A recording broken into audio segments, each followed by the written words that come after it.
好吃不过家常菜。Hello， 大家好，我是阿鹏。喜欢吃包菜的朋友可以看过来。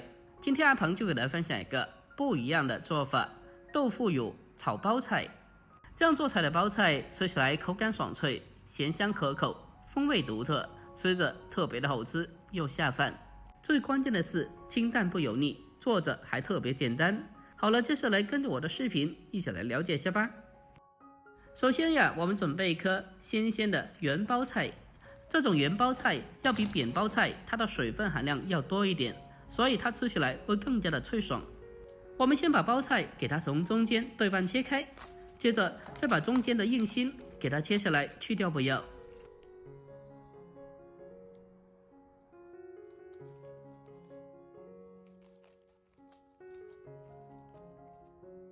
我们将包菜去掉硬心以后，接着再把包菜的叶子一片片的剥离出来。最后我们再用手将包菜的叶子给它掰成小片。很多人在家里面处理包菜的时候都是直接的用刀切的，其实那样是不好的。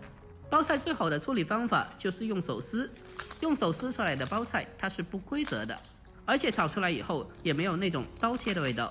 所以说包菜最好吃的方法就是用手撕，这就说明了为什么手撕包菜这一道菜如此畅销的一个重要原因了。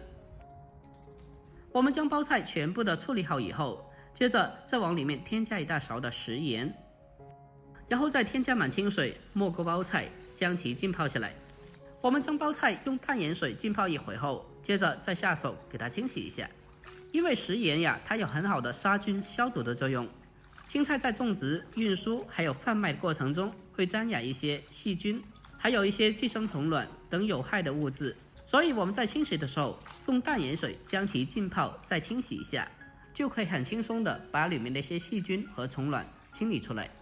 在清洗的时候，我们需要给它尽量的反复多清洗几遍，直到里面的脏东西彻底的清理出来。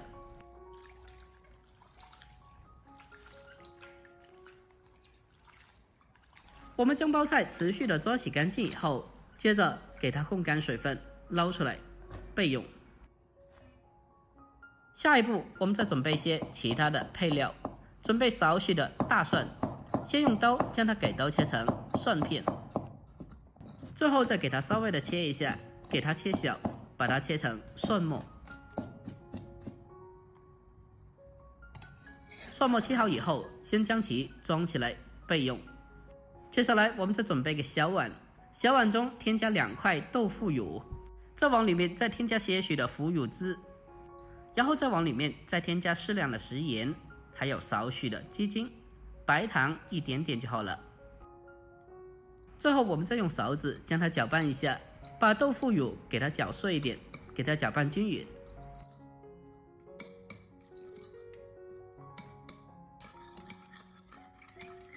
我们将豆腐乳完全的搅碎以后，接着先把它放开一旁备用。下一步我们开始正式的烹饪。首先起锅下少许的油，油热以后，我们将包菜直接的放进锅里面，开大火将包菜进行快速的翻炒。先把包菜炒软，给它炒至7到8分熟。我们在翻炒的时候一定要注意，要开大火进行快速翻炒，用大火翻炒出来不容易出水，而且吃着也更加的香。另外在这里还需要特别注意的是，不需要翻炒的过久，避免包菜过熟。我们在这一步中只需要把包菜给它翻炒至7到8分熟就可以了。包菜翻炒至7、8分熟以后，接着先盛出来备用。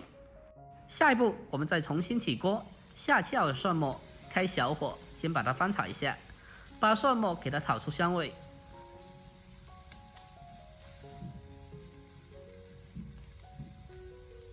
把蒜末炒香以后，紧接着再把调制好的酱料放进来，然后再继续的开小火把它翻炒一小会，把酱料炒出酱香味。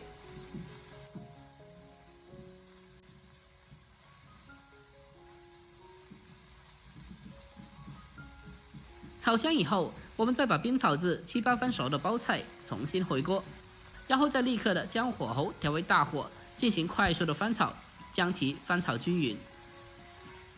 我们开大火给它持续的翻炒一小会，把包菜给它翻炒至完全的成熟，亲爱的家人们，拍摄视频不易，阿庞每天分享简单实用的家常菜。如果我这个视频对你有所帮助的话，那么就麻烦您对着屏幕帮我点个赞呗。您的每个点赞和留言都是我前进的动力，在这里感谢您了，感谢您长期来的支持和鼓励，感谢了。我们将包菜翻炒至成熟以后，接着再往里面再添加少许的油，再继续的翻炒几下，给它翻炒均匀。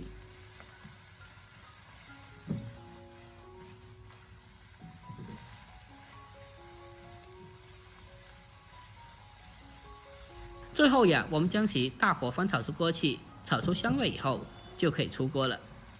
就这样，一道咸香可口的豆腐乳炒包菜就已经制作完成了。最后，我们将它关火，出锅装盘，就可以美美的享用了。这样做出来的包菜吃起来口感爽脆，而且咸香可口，风味独特，再搭配上大米饭，别有一番风味的。如果您平常也爱吃包菜的，那么这个做法可以收藏起来，改天也试做一下。